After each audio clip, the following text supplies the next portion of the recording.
Welcome to the Sabrina Marie Show. We're here with a new episode. I'm excited about this episode because I'm here with this gorgeous woman. Her name is Amanda Eaddy McKeithan. Oh my goodness, I'm so happy to see you. I'm so happy to see you and for you to sit down here I'm so with happy to me. be here.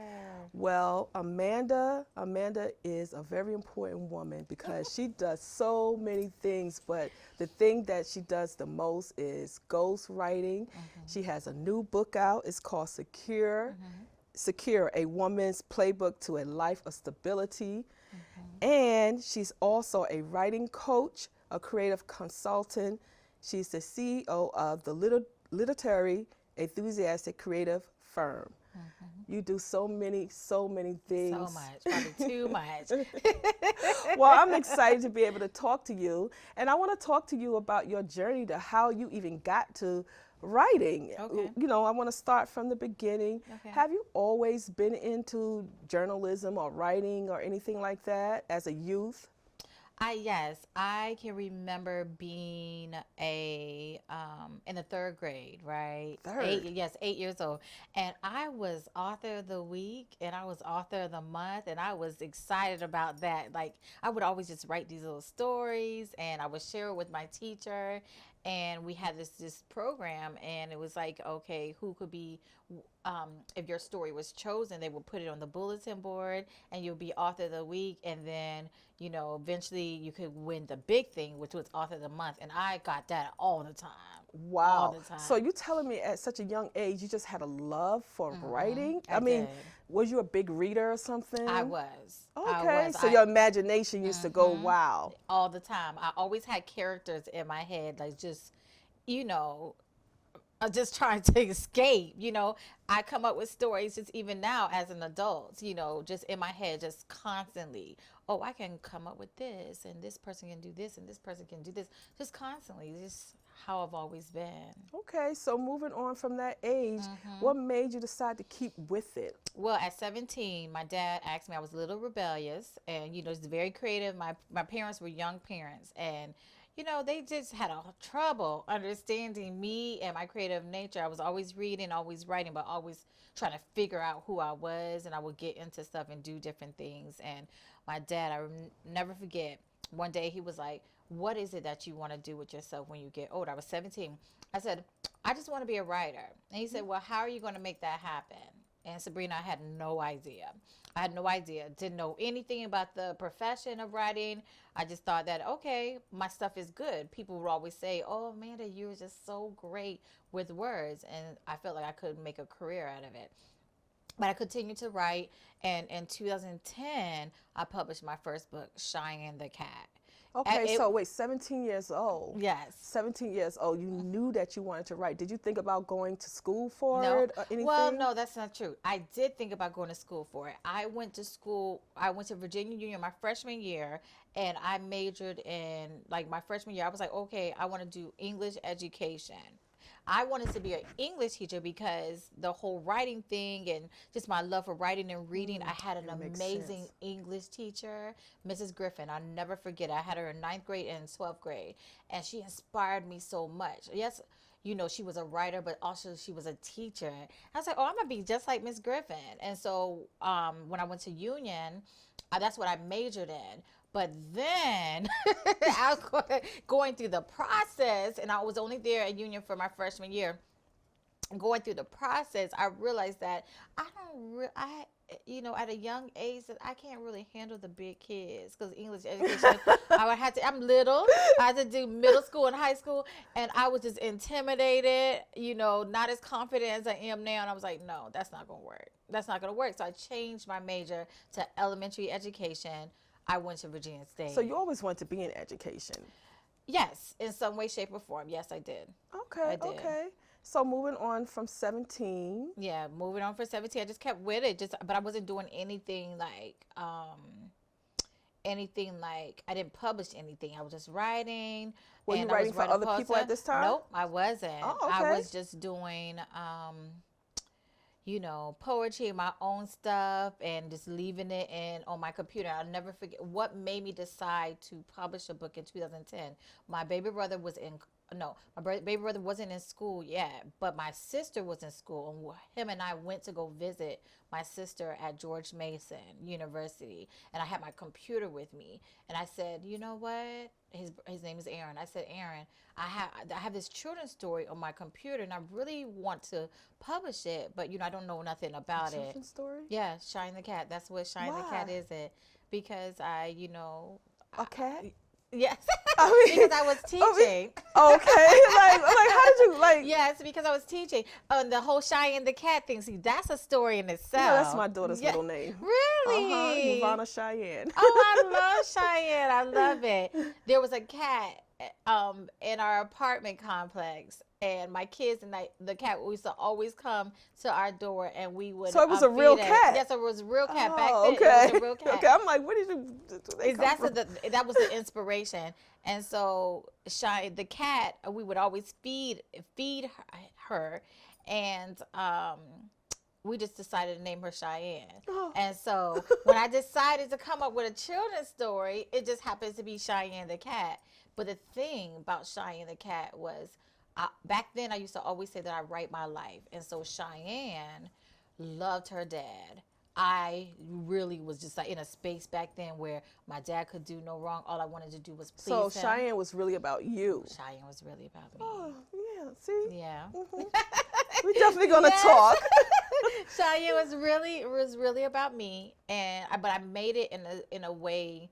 I wrote it in a way that I felt that like the older, like upper elementary school kids could understand it. Gotcha. And so we talked about her, her relationship with her father, how she couldn't make really friends.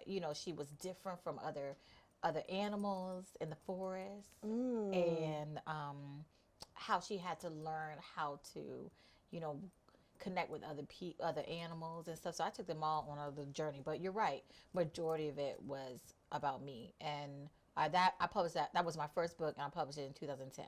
And that's how I always tell people, my clients and stuff, that book set the stage for how I built my business.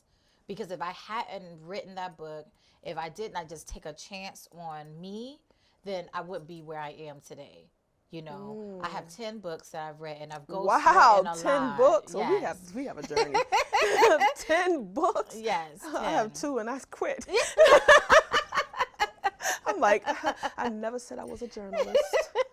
I never said I was a book writer. But you have a story. But I had to get something out of my system. That's it. That's what it was. That's it. That's usually what it takes. Yeah. Our stories will keep us up at night. I tell people all the time, you have something that's keeping you up at night and you need to share it, write a book.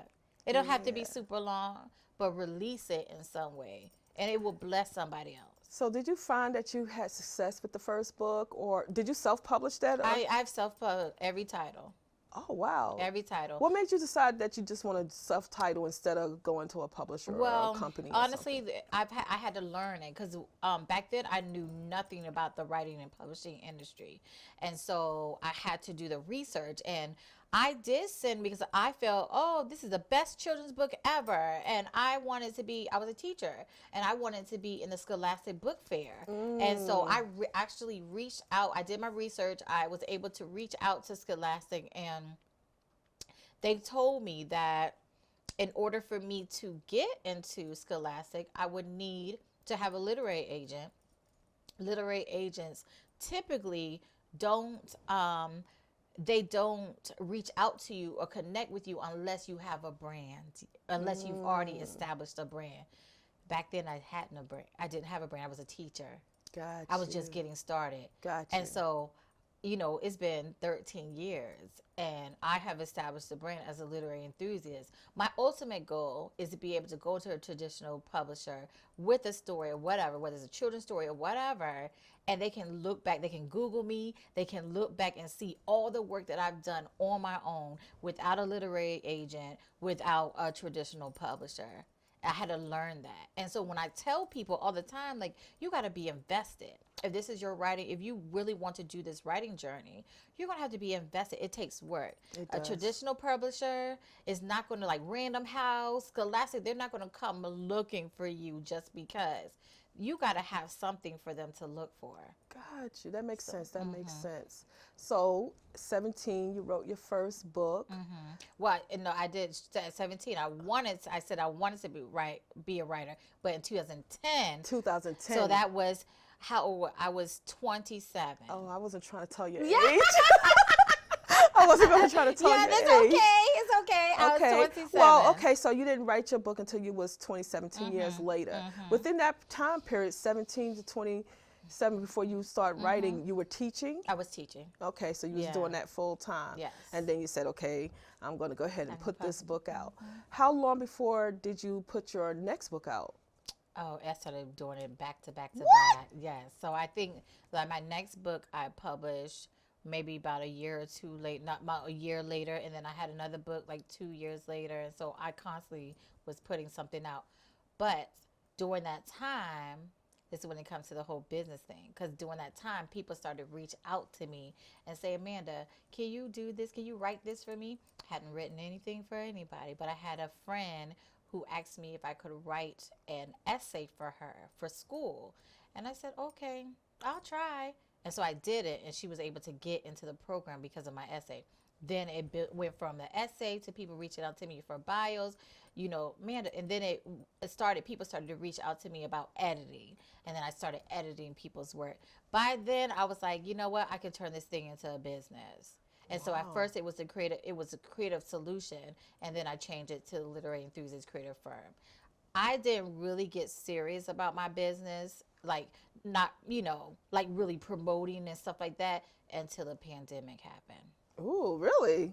I'm Yes. surprised because when I met you, I met was doing you. a whole bunch of things, Yeah. but I wasn't serious about it. It's amazing how how your story goes, because I think when you met me, I was really passionate about teen girl development. I had a nonprofit organization called Brand New, and I was focused on teen girl development, and I thought that was it. That's all I was going to do. I was going to run this nonprofit, but no, that wasn't it.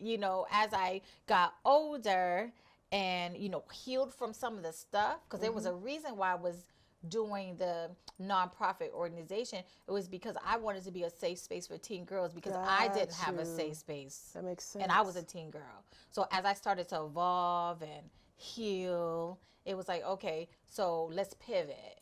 And so I've pivoted it a couple of times. So once I really got serious about writing for other people and helping women, specifically Black women, share their story, that didn't really happen until 2019. Wow. I shared a post called "Stop Trying to Secure the Bag, Insecure, Secure Yourself, Sis." Once I shared that post, it was like a domino effect. That's a true thing. Yeah, That's a true thing. yes, but that was for me. That post was for me. But once I started sharing it, it was like so many women came to me. They had their own stories. They were ready to share their stories about being insecure or whatever. And that's how this whole movement, this is Secure Yourself Sis movement, got birthed. And it's still So tell us about that. And so the Secure Yourself Sis movement is under the Literary Enthusiast. The Literary Enthusiast Creative Firm is like my umbrella. The Secure Yourself Sis movement is specifically for Black women. For me, how giving Black women a space to edify other Black women, but also a space to share their stories, share their truths, that heal through the power of storytelling. And so we had our first anthology that was just published called Secure, A Woman's Playbook to a Life of Stability. And so now, I had 14 women, that's including me, share just their journey of security, physical, emotional, Yeah, because I want to mental. know what Yeah. security meant to you. Because in my mind, security means financial. Yeah, no, it's so Okay. much. It's so much deeper than that. You know, at one point for me, I'm secure if I got enough money, but I'm depressed. You know what I'm saying? So for women, we have to be physically, emotionally, mentally, financially, and spiritually secure.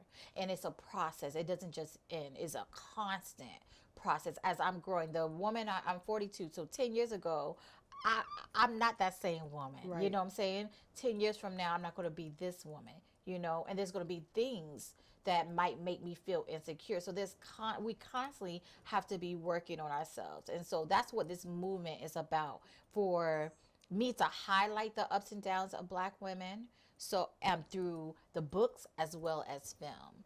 And so people can see, like, we are powerful. Right. And there's so And I can see a many. passion for Yeah, it. I love I am. it. That I'm passionate just about Black women and us just being able to have spaces to share the things that we've gone through, because I understand that when we share it, we give another Black woman permission to share her truth, her story, her journey, and it's a domino effect. So people are going to be reading and watching, and the hope is that they'll be inspired and ready to change their lives, or ready to show up with boldness, whatever it is.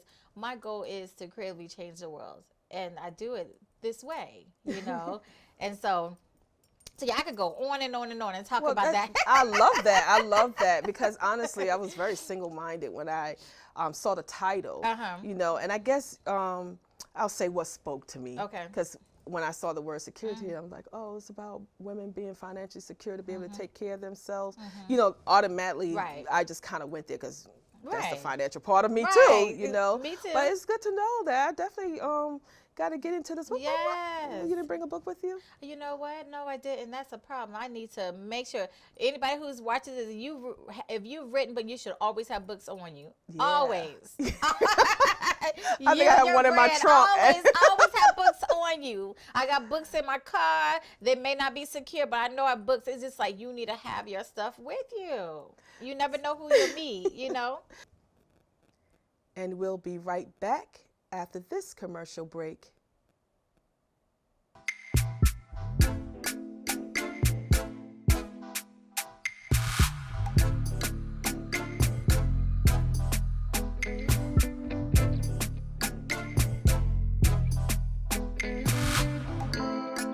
So after you wrote your first book at 27 years old, how long, so you said you started going back to back to back. How did you start promoting yourself? Did you try to go to put them in bookstores or anything like that? Relationship building. Relationship. I did do like book signings, but what has helped me over the years is relationship building. Being able to connect with different people in bookstores, different people in organizations, social media, you know, sharing, you know, why I even wrote these books. And this is what I teach my clients, is that people fall in love with your passion, your why. When you can share why you're doing something, it helps them just connect with you. You know, we love hearing other people's stories and stuff. And so that has really been a key to my success, my transparency. Just me being able to be open and honest about this journey. It has not always been easy. Yeah, that's really hard to do, Amanda. It because is. sometimes I see your posts and I feel like she is so transparent. Like I could never, you know. My wife says the same thing. She's like, "Why you gotta share that?" Because that works with my brand, you know. That's how I branded myself. So it may not work for other people, but it helps. But it's good. It's great for you. You know, Yeah. I mean, you know what you're doing, that you're Right. so open with. I wish I could. No, you I don't. can. I call it strategic transparency. So it has to make sense. We're not sharing stuff just to be sharing stuff. There is a goal to sharing. So when you think about what you're going to share, think about what is the goal on the other side. Once this person receives it, what is the hope? What is it that you want them? What do you want them to do? What is the call to action? So it's not just I'm just sharing just because. No, there's a reason. I'm very strategic on what I share and why I share it and when I share it. Okay. So, Well, what do you want to share? Because some of the things that you put down there, and you just said that you had like a little troublesome, be as a teenager. yeah, a little stuff. So, do you want to share some things that you went Okay. through? So as a teenager, well, I'm the oldest out of five, and 5. yes, That out must of have been five. fun though. Oh my goodness, it was a journey. It was a journey. I was the oldest out of five. I grew up in a very strict household. My parents were young when they got married. They got married. I want to believe they got married out of love, but I also, my mother was pregnant when she was pregnant with me when they got married. And because back then, and just old school, just religious, oh no, we not having a baby out of wedlock, like we gonna get married. And so my mother, of course, married my father. They were opposites, but opposites attract. They do. But they were opposite. My dad, I would say, is more like me. It's like outspoken, like in the party, and just liking to be around other people. My mom's very quiet, just very submissive, whatever. But they got together. They've had 5 kids, and they still Made together. it happen. They still together. So, but it was hard. I'm speaking from a healed space. That's the best space to speak from.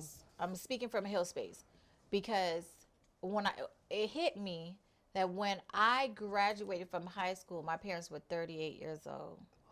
Wow, that's young. And they had 4 of the children still in the house. So they were kids themselves. They were kids. Yeah. Trying to raise a whole bunch of children. My dad, at the very beginning of their relationship, my dad, he was an officer in the military. My mom was a stay-at-home mom, and they had a lot of kids, like back to back. Like they had their first 3 children, like really quickly. And my dad, he was outside, and party and all that. And so, but eventually he gave his life to Christ. And once he did that, it changed like our whole life changed. Like a whole 180. It was, oh my God. It's like we couldn't watch certain things. We couldn't listen to certain things. We couldn't go places. Like it was just school and church. That's it. And that's what I remember. So we don't know a balance. There's no balance whatsoever. And so I get that though. I get it because I've been through that. Yeah. As a teenager, I don't think I've been through it as far as receiving it. I've given it. You've given it. Yeah. And I've given it too. I've given it too because it was my what you taught. Upbringing. But it'll backfire on you, and that's what happened with my parents. Boy, it backfired. Yeah, I couldn't do anything. Never went to prom. Never went to no dances. Never went to no games. My whole teenage was either Amanda. I'm tripping out right now, and I don't even know if I want the camera to keep rolling, but I'm gonna just say this, girl. I just said to you, I said, you just remind me of my oldest daughter, and the things that you're saying is some of the things that she has said to me. So I'm like, okay, I'm gonna take it. Yes, I'm your parent right now. Yeah, that was my teenage life. So all the things that other teenagers were doing, I didn't do that. None of those things. So you really think that it had a major effect on your upbringing? I really do. Like there was so much pressure on me to excel and be the absolute best. Yeah. And that's because you was great and they saw potential in you and they wanted you, to know that for yourself. Yeah. I don't know if they meant any harm by it, but I get it. Yeah. I get it. Yeah, and I do too. Because I have children and my baby is 18, and so I understand. There's no rule book, no guide to parenting. We figure it out, and our kids could be totally different. I think that my parents they did the best that they could. They did the best that they could, but I don't believe in boxes, and so I was rebellious. I would sneak out and try to have some type of freedom because you had me caged in. Couldn't breathe. I couldn't. Right, I was suffocating. And so I just could not. It was that began this journey for freedom, if I'm in a relationship and there's no freedom, and I'm not talking about just wanting to step out of a relationship, Right. just freedom, just to be who I Just am. to go somewhere without having to Yes, say. right. I would run. You know, it was just certain things, like even down to career and everything, friendship. Freedom is important to me. Got it tattooed on me. Like it's important to me. And so my parents, they just didn't really know how to, I was there first. But of course, as my siblings grew, like they learned to, okay, no, because I think when they got to my brother, the third, oh, it was, oh yeah, you can go out. Oh, My by this sister, time they tired, boss. sister, oh yeah, you can go out. My baby brother, yeah, you can go out. But me, oh no, none of that. It was Well, none of that. you was a practice baby. Ugh. I'm trying to make it all right for your parents. But it's okay. It's okay. I like I said, I've healed from it. And I get it. I understand. And I'm like, okay, we can move on. But yeah. Yeah, I get it. I definitely get it, and I definitely understands the effects. Just for being in situations of my own as well with my own personal children. So I get it. You know, it took me a little bit of time to get it. Right. But I had a friend that had talked to me, and they had to let me know that their perspective and their point of view is important, and for me to pay attention to that and not always defend it, because that's their story and their perception of how it happened, and that's their truth, and to be okay with hearing someone else's truth without always trying to defend yourself. And just as a parent, it could be difficult. It's It could be very difficult to hear, but I get it. I Yeah. definitely get it, and it took a little bit of time too. Yeah, me too. My son, my daughter didn't go through half of what my son. I had my son when I was 19. What he went through, it was a lot, because I'm 19 years old trying to raise you. It just was very difficult. I had a lot of pain, a lot of anger, and I did try to raise him the way that my parents raised me, as far as discipline and just everything. So yeah, he got it bad. Eventually I did, get it together. But I've always been kind of like the hard parent, like the hard mom, the disciplinarian. Me too. I've always been that. Their dad is totally different. I've just always been that person, and it's been hard, Sabrina. You've been deemed as the mean parent. Yes, I've been mean parents, and it's been so hard. Listen, over the years. Yes. Then for my birthday, they took me to see a play, and we took a picture afterwards, and they all was four together, and I'm on the side trying to get in. I was like, this doesn't look right. I was like, I'm not posting this picture. That's because I look like I'm the outsider. You're the outsider. I'm like, what in the world? But you know what? But it's the love. It's is. the true love that you have for your children, and you just want to see them be the best and do the best. And and it's a protect them. You protect them, and sometimes, they don't like that kind of protection. They don't like that kind of protection. They don't. But just moving on.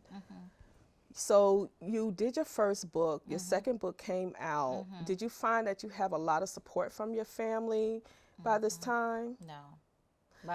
That journey, the whole family, friends, it's always been strangers who have supported me more. And I don't know why that is, but at first it was hard, because I automatically thought, because I was a teacher, because this was something, nobody else had done it in my family. Oh, I'm going to get all the support. No. Even as a teacher? Yeah, even as a teacher. Because, that's considered 9 to 5 and stable. Right. And, those things. And when you want to do entrepreneur work, then it's like, how you going to eat? Well, the teacher part, like they could accept the teacher, me being a teacher. I will never forget my dad said, okay, if you want to really be successful, you're going to have to either go back to school or you need to write a bestseller. That was the two things that he said to me. And I was like, okay. I'm always been about, okay, I'm going to prove you wrong. I always knew that I wasn't going to be a teacher forever. I said that once my daughter graduated from high school, I was done. And I meant that. And that's, okay, so you're still teaching now? Yes, I'll be done in June. Wait, this June? Yes, and my daughter graduates in And June.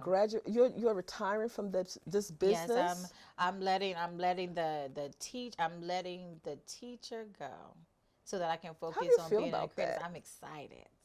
It's like when I let my principal know, because my principal asks, I've been talking about it for a couple of years, like, eventually I was going to leave this space. And after I broke my leg, and I finally went back to work because I was out of work for 3 months. I went back to work, and we had a conversation, and she asked, she was like, "Okay, so I just want to know. I know you've been talking about it. Like, what's your next step? Are you coming back?" And I said, "You know what? I'm not. Wow. So you're excited, but aren't you a little nervous? No. See, that's amazing. I think that just my spirituality, my relationship with God. There's been times when I've had negative balances in my account. I mean, We all been there.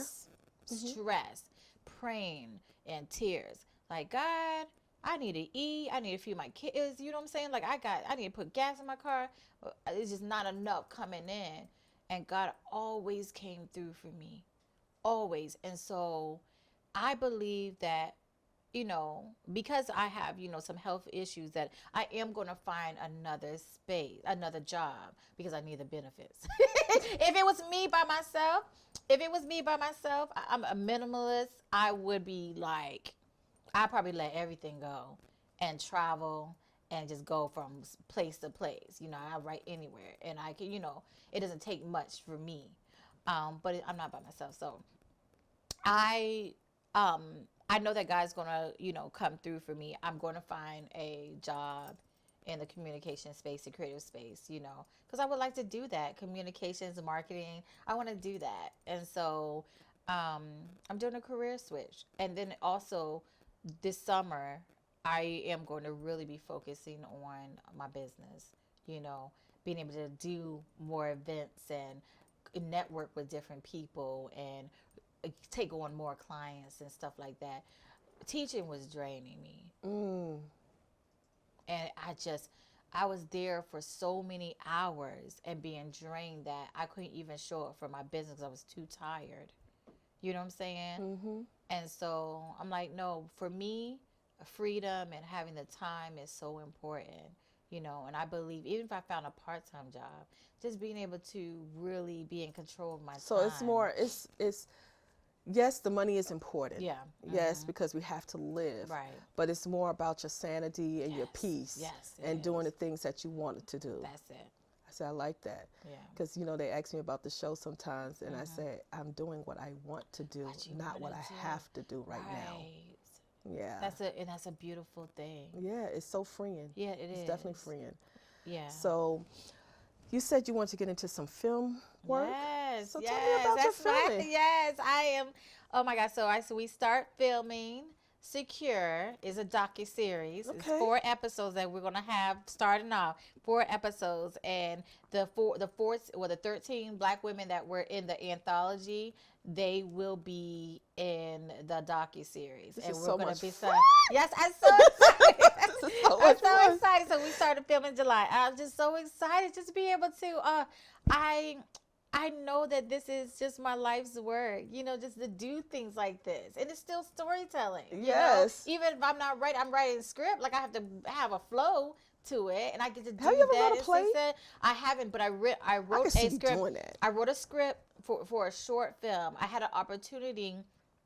I won a fellowship to go to Ghana right before the pandemic happened. They had to shut it down, but then they brought it back up, and I still had that opportunity. My daughter got sick. Ooh. And I couldn't go. They took my script with them, and they tried to get the film, to get the footage, but they couldn't do it. So I was like, it's okay. It's all right, because I wrote it. Timing. And I wrote it. I did something that and I actually shared it with another a filmmaker, and they were like, oh, this is good. You really got to put this together. I was like, it's coming. And so I know So like that's doing this stuff. year. Yep, Okay. this year, July, we start filming. Everybody's excited. I'm excited about it. I was in the shower today just thinking, oh, yeah, we're going to do this and then this scene. Like, I can see it. I was telling you about the characters that be in my head, or just scenes. I It love happens this. all the time. All the time. I was like, okay, yeah, and then we're going to do this and that. Like, it happens to me all the time. And so I can see it. I know it's going to come together. And How long you think it's going to take to film? Or do you have a time frame for it? we have a time for, I want to at least have like the footage and everything done by the summer. Putting it together, of course, we can do, but like getting everybody, all the different scenes, because we're only going to do 4 episodes. Four Only, you know how episodes. long 4 episodes Yes, take? I Like, know. you're saying only 4 episodes. Come on now. I know. You talk to somebody who understands Yes. this business. So Well, that's we'll amazing. see how long it I takes. love how it's making you so happy, Yes. and you have this light on you, this Yeah. shine. So it's good that you're walking into what you feel that is for you and Right. to make you happy. Yeah. So is there anything that you want to talk to anybody about when it comes to writing or how to get into the business or anything like that, or to encourage somebody to keep moving forward with whatever their dream is? Well, I would say, first I'll share about the right. If you want to publish a book, And you can talk to your camera. if you want to publish, a book, go for it. If you feel like there's a story, I believe that everyone has a story in them. Every single person has a story in them, something that they've gone through that's going to help somebody else. And so, the first step is to make set an intention to write, to get it done. Sometimes people talk about, oh, I don't have the time to write. You do. You got to set an intention. You have to be serious about it. Start small. Like, say, I'm going to write for 30 minutes and then bump that up to an hour and then bump that up to 2 hours. Just find your writing, build that writing stamina and find your flow. And before you know it, you'll have a manuscript that you can get edited and, just formatted and then published. And it's so easy to publish it. It is. I also will say that don't wait until it's finished and published to start marketing yourself and branding yourself as an author. You should be doing that immediately, before, during, and after. You should be talking about your process. Like, at the very beginning, you can say, I'm making a decision to write a book, and share like how you feel about it. And then as you're going through the process, just share little snippets about your journey, post videos of you writing, just constantly get people, allow them to be a part of your journey. Don't wait until the last minute, because you want to create a buzz, and relationship building is so important. And the know, like, and trust factor comes from relationship building. And so that's what I would say about writing and publishing. When it comes to just anything that you want to do with your life, do it afraid. Do it afraid. Sometimes there's a song by Tiffany Sharice right now. Do it afraid, and I've been listening to that like constantly, because there's gonna be moments when we're just scared. You know what I'm saying? But just because you're scared doesn't mean that your assignment is not purposeful. That doesn't mean that you get to sit on whatever it is that God has called you to do. You just got to toughen up, put your big girl panties on or whatever, and just do it, because it's really not about us. It's about the people that we're called to serve. And so that's what our assignments and our purposes are for. That's what I believe. Amazing. So what if I don't want to write, but I want somebody to take my words that I put into a tape recorder and put them onto paper for me?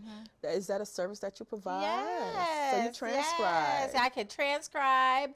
I'm a transcriber. I ghostwrite. So if you don't want to even do all that, you can record. I have ghostwritten 10 books since I really got serious about.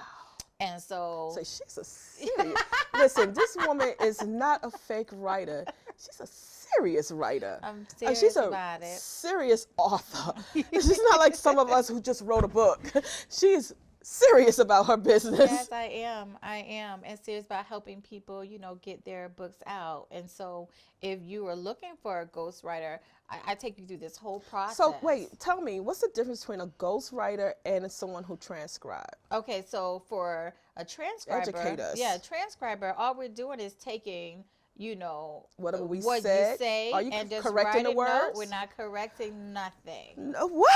No, I need we're you to just correct some writing. things. That's the editor and all Okay. that. Now the ghostwriter listens to you, and so how I do is that I have a recorded call, a recorded line, and so after every chapter, so we come on the recorded line and they share what they want to talk about, and I pull from that and I create that chapter based on the things that they shared, and it's not word for word. You know what I'm saying? So a transcriber just listens to it and does the writing, but it might not have any periods or anything like that. They're just pulling. So there's a difference. I need a ghostwriter. You need a ghostwriter. If you Okay. need someone to write your story, yeah, you need a ghostwriter.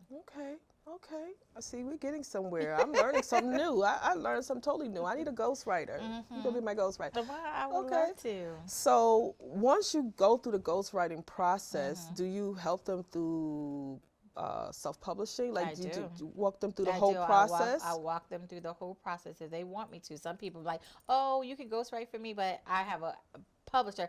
I always encourage people to publish themselves. Like, But you don't think that they get more exposure if they have a publisher? It ought to be. Sometimes these people do not have. Now, traditional publisher, yes. But these self-publishers, sometimes they're doing the same things that you can do yourself. True.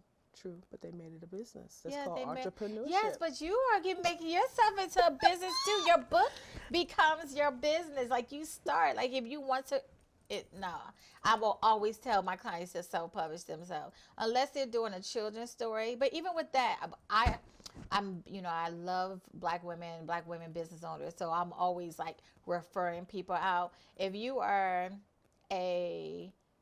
writing a children's book, like, I'll help you like with editing, or if you want me to ghostwrite it, but I'll always send you off to one of my people when it comes to illustrations, as well as someone who has a publishing company that's legit and for children's books. Amazing.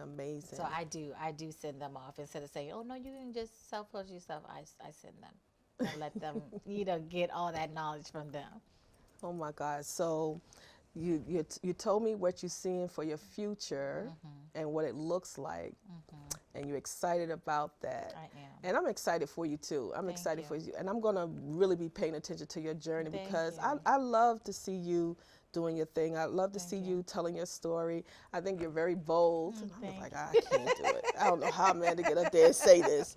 I don't know how she just told these people how she's feeling today. But I love that you're so transparent. And I met you it was 2016 maybe? I think so. Yeah, 2016. Yeah. So from that time period, I just kind of made sure I just stay connected in some type of way. And Jana, she introduced me to you because I was used to hiring reality stars to come in to speak to my girls when I was doing the Pampering Princess Day. I remember that. I did it once a year. Yeah. And Jenna said, girl, why is you calling these people, paying them all this money? I have someone who is excellent. She's a great speaker. She talks to kids. She's this and that. And she talks you up so much. And I'm so glad that I was able to meet you from then. And I wish we would have did some more stuff, but I feel like we're going to do some more stuff. Yeah, most definitely. This ain't the end. Constantly. We and you still remind me of my daughter. I knew it was something. I'm a really good person when it comes to reading energy. Just to kind of figure out things. When was she born? She's a Capricorn. She's January 7th. She was born the day after me. I knew it. January 6th. OMG. What's the year? 92. She's young. I'm 81. But still, one day after me. This is crazy. This is one day insane. After me. Insane. Yeah. I promise you, I never knew none of that. And just from your energy alone, I said, her spirit is familiar to me. It's something. Yeah. And I said, she reminds me of my oldest daughter. And y'all got the same story.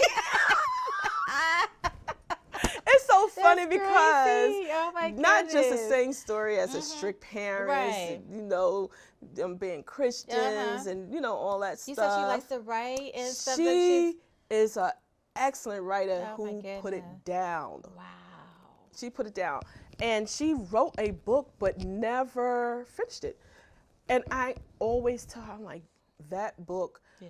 although it was very intense for me to read at the time that she was showing me what she was writing, I was like, this is a real book. This is a real fictional book. Right. Let's put it like that. Like, this is a great story. And I think that I'm going to dig her up and Yeah, like, please do. call Miss Amanda. Please do. Because I believe that Please she do. really has a really good, Yeah. good story. And it's full of a lot of action that as a parent, you'd be like, oh God. You know? Right, I But at the understand. same time, It needs to be shared. it needs to be shared. Right. And then y'all going to have the same birthday. Yes. That's insane to me. And then, you know, in high school, they told her that she was a great writer. Yeah.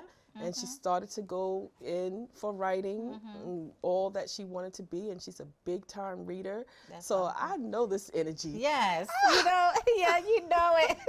I know this energy. Awesome. So yeah, I would love to connect with her. I mentor young writers. I had one of my mentees is 17. She just published her first poetry book. It's doing amazing. And so I'm all about, you know, mentoring, you know, young women who who have that gift, but may not know where to start or just may need a little push, because I'm a pusher. You know, just, yeah, definitely connect us. I would love it. Awesome, awesome. Well, Amanda, I really enjoyed talking to you enjoyed today. talking to And you. for the first time, getting to know you a little bit Right. more personable. Right. So I thank you for being able to talk to me like this today. Thank you for And having we're me. definitely going to connect. Yes. So, but most before we definitely. leave out of here, I would like you to tell our audience exactly the services that you provide Okay. and how they can contact you to hire you if they Okay. need some help. And All you can right. talk to your audience.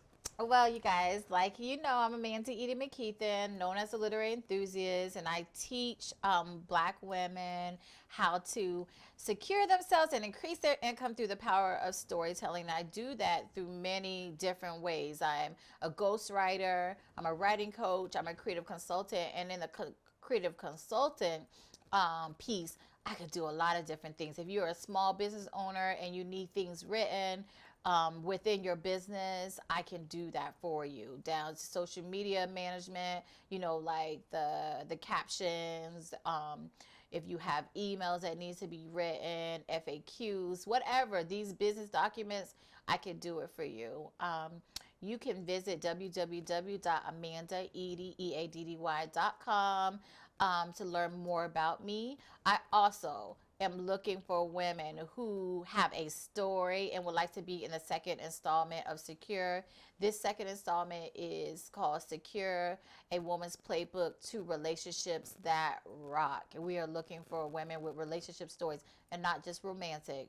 We're talking about parenthood, you know, talking about friendships, you know, just whatever any business partnerships, any type of relationships that you can think about and you would like to share, we are looking for you. And you can go to www.secureyourselfsis.com to get more information about that.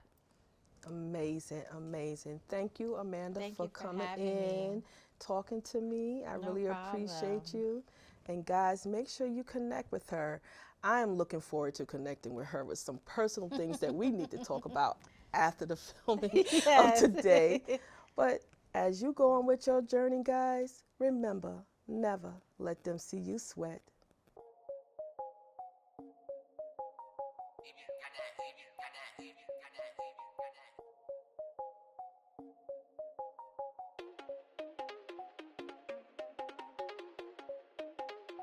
Guys, you've been watching the show. Make sure you click the like button and hit the notification bell to be notified every time we have a new show.